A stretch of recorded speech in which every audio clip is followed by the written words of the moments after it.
بسم اللہ الرحمن الرحیم بلغ العلا بکمالہ کشف الدجی بجمالہ حسنت جمیع خصالہ صلو علیہ وآلہ۔ مقالہ نمبر 51، غیر اللہ سے منقطع ہونے کا اجر و ثواب۔ حضرت قطب ربانی محبوب سبحانی سید عبد القادر جیلانی رضی اللہ عنہ نے ارشاد فرمایا، جو شخص اپنی ہستی کو ذکر و عبادت کے لیے وقف کرتے ہوئے مخلوقات سے آراز کرے اور فنا فی اللہ ہو جائے تو اسے دیگر مومنین سے دوہرا اجر و ثواب عطا فرمایا جائے گا۔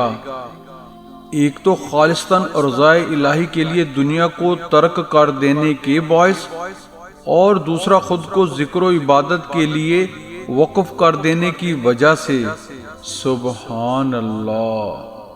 اس حالت میں جبکہ وہ خود کو ذکر و عبادت کے لیے وقف کر چکا ہو، اس پر خدا کی نعمتیں اور عطیات بسیط کر دیے جاتے ہیں، اور وہ زمرہ ابدال و اولیاء اللہ میں داخل کیا جاتا ہے۔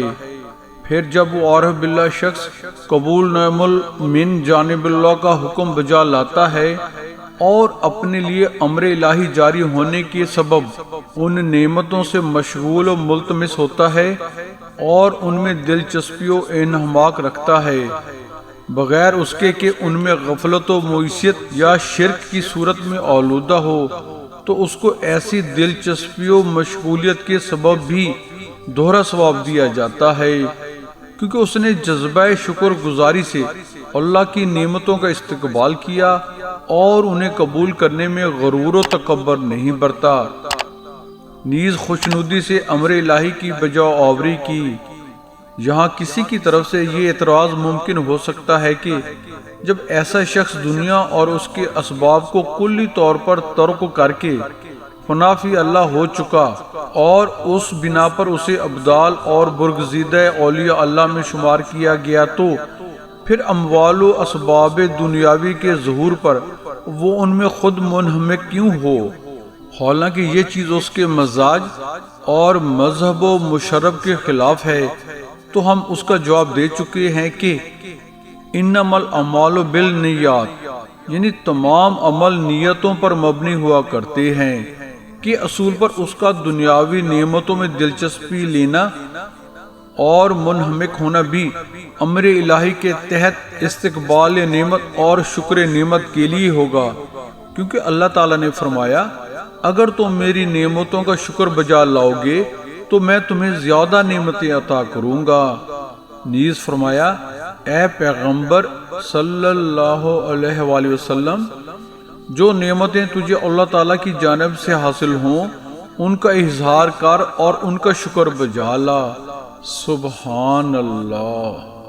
بس یہ ایک واضح حقیقت ہے کہ اللہ تعالیٰ کی عطا کردہ نعمتوں کو قبول کرنے اور ان میں دلچسپی لینے یا انہیں استعمال کرنے سے جبکہ وہ شخص غفلت و معیشت میں بھی مبتلا نہیں ہوتا، اس شخص کی روحانی و باطنی عظمت اور عشق و عرفان الہی پر کوئی اثر نہیں پڑتا۔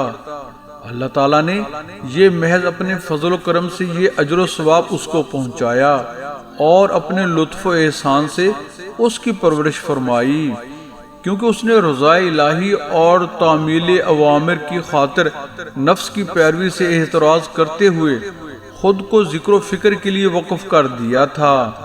وہ اس حالت میں شیر خوار بچے کی طرح معصوم ہو چکا ہے، جسے اپنے نفس کے تقاضوں سے کوئی تعلق نہیں، اور جسے خدا کے فضل اور والدین کے ذریعے پہنچنے والے رزق سے نعمتوں طمانینت میں رکھا گیا ہے۔ پھر جب اللہ تعالیٰ نے اسے نفس کی الجھنوں سے آزاد کر دیا تو مخلوقات کے دلوں کو اس کی طرف مائل اور مہربان فرمایا، اور محبت و شفقت کو ان کی محبت و شفقت میں ظاہر فرمایا۔ پھر ہر شخص اس کے ساتھ احسان و مربت سے پیش آتا ہے، اور اللہ تعالیٰ کے رضامند ہونے کے باعث تمام مخلوقات اس سے رضامند ہوتی ہے اور اس کی خدمت اور مدد کرتی ہے۔ بس ہر اس شخص کو یہ دوہرا اجر و ثواب عطا فرمایا جائے گا جو غیر اللہ سے منقطع ہو کر یکسوئی کے ساتھ ذکر و فکر خداوندی میں منہمک ہو جاتا ہے، اور ایسا بندہ دنیا اور عقبہ میں ہم وقت اللہ سے واصل و قریب ہے۔ اس سے ہر قسم کی تکلیف و اذیت دور رکھی گئی ہے، اور کائنات کی تمام چیزوں کو اس کی خدمت کا حکم صادر کیا گیا ہے، کیونکہ اللہ تعالیٰ ہر حال میں اس کا معاون اور کفیل و مشکل کشا ہو چکا ہے۔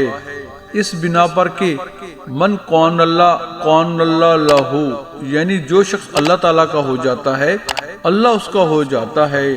سبحان اللہ۔ بہن اور بھائیو، please just a minute, please subscribe my YouTube channel Islam TV by Waheed ji, and comments, like and share our videos to your friends. Thanks for this kind favor. اللہ تعالیٰ نے حضرت صلی اللہ علیہ وآلہ وسلم کی زبانی فرمایا، اے نبی صلی اللہ علیہ وآلہ وسلم، اللہ میرا مددگار ہے جس نے اپنا مقدس کلام مجھ پر نازل فرمایا اور جو تمام صالحین کو محبوب رکھتا ہے۔ سبحان اللہ۔ کجائی شام ہیو دی کجائی چرا در مردم چشمم آئی،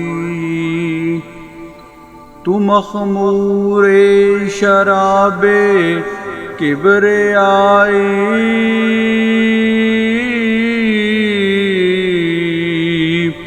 تو منظور جناب مصطفیٰ۔ دعا ہے اللہ تعالی ہمیں غیر اللہ سے منقطع ہونے کا اجر و ثواب حاصل کرنے کی توفیق نصیب فرمائے، آمین۔ جزاک اللہ۔